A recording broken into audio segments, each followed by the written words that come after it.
Hello guys, welcome back again sa ating YouTube channel, The Action Man. Una sa lahat, may grab shoutout po sa lahat ng mga kakampeng at sa mga hindi man mga kakampeng. Kung interesado ka sa bidyong ito, patapusin mo na hanggang dulo at huwag nyo nang kalimutan na i-like at i-share ang ating video para malaman naman ang iilan sa ating mga kababayan na nagtutulog-tulugan sa katotohanan.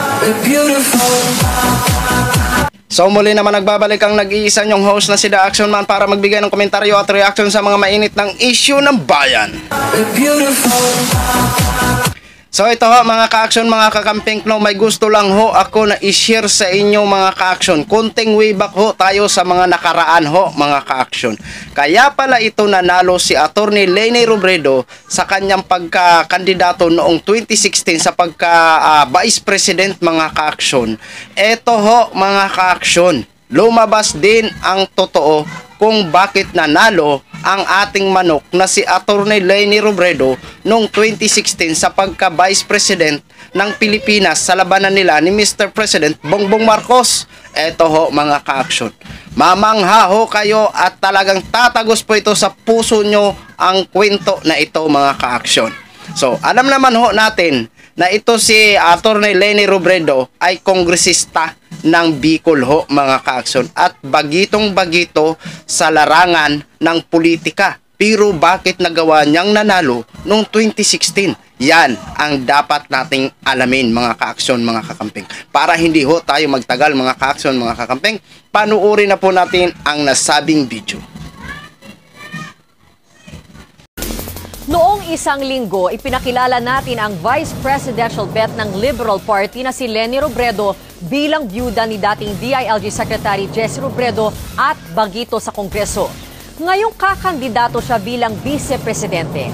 Handa na kaya siyang ipagpalit ang tahimik na buhay sa mas magulong mundo ng politika? Narito ang ating report.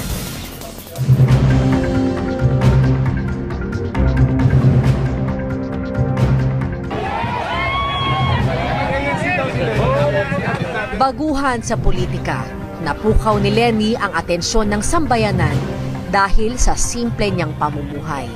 Bagay na hindi inaasahan para sa isang politiko gaya niya. Ilang beses din siyang naging trending sa social media dahil dito. Nakunan kayong nagbo-boost. Palagi kayo talaga. Every week ako nagbo-boost pa uwi. Actually, nililook forward ko yung pagbo-boost kasi sasakay ako na madilim. Hindi naman ako makakapagbasa, wala akong kausap. So, yun na yung time ko para sa sarili ko, yung time mong magdasal ng mas matagal. Anong feeling nyo na may fuzz? Para nagugulat yung tao sa kasimplihan ni Congresswoman Leni Robredo? Hindi lang sila sanay na mayroong public official na ganon. Pero yung sa amin, kasi ordinaryo yon.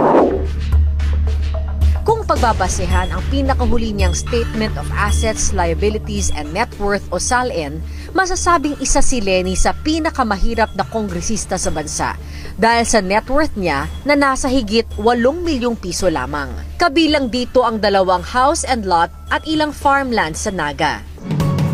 Aminado si Leni na umaasa lamang siya sa partido para pondohan ang kanyang kampanya.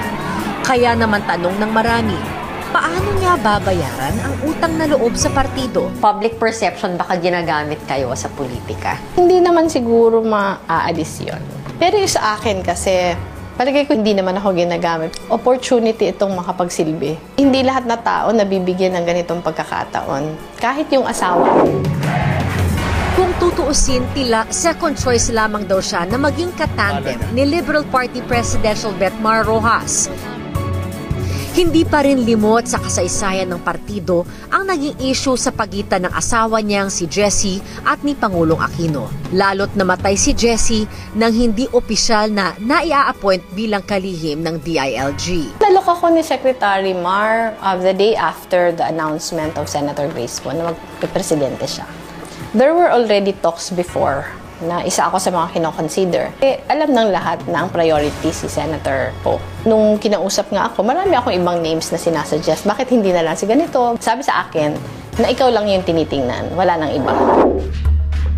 Hindi naging madali para kay Leni ang desisyon. Yung description ng mga anak ko, ang feeling daw nila parang nawawala ulit yung eroplano ng tatay nila. Pinagdasal namin na malalim. Kaya naman nung tinanggap ko, maluwag sa aking kalooban. Sa kabila ng kanyang mga nagawa, alam ni Leni na mahihirapan siyang humiwalay sa anino ng namayapan niyang asawa. Pero handa siyang patunayan na higit siya sa isang byudang nangangalap ng simpatya mula sa publiko.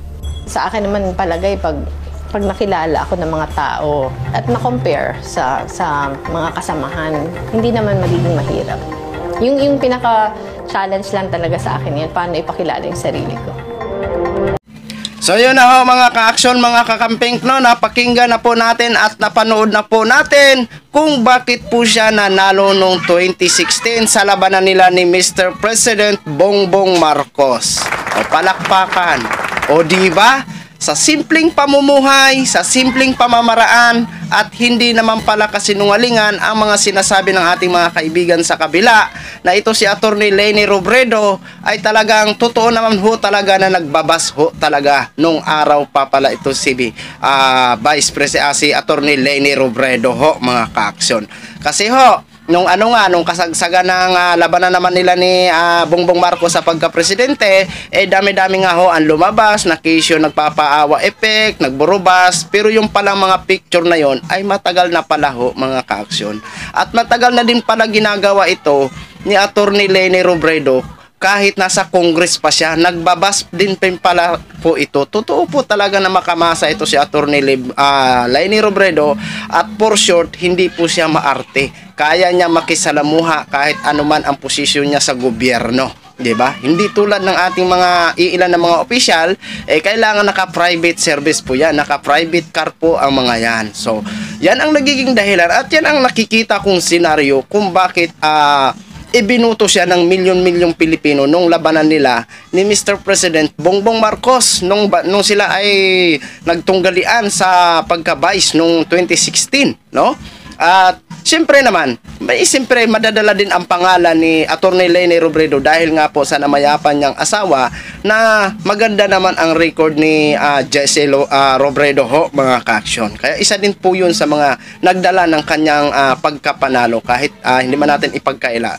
Yan po ang totoo. At siyempre dahil nga po sa simpleng buhay ni Attorney Leni Robredo at nakikita naman po natin na ipinakita niya ang kanyang kakayahan bilang isang vice president na kahit wala man sapat na pundo pero ipinakita niya na siya ay may silbi bilang isang vice president sa loob ng 6 years na kanyang panunungkulan sa Pilipinas, di ba?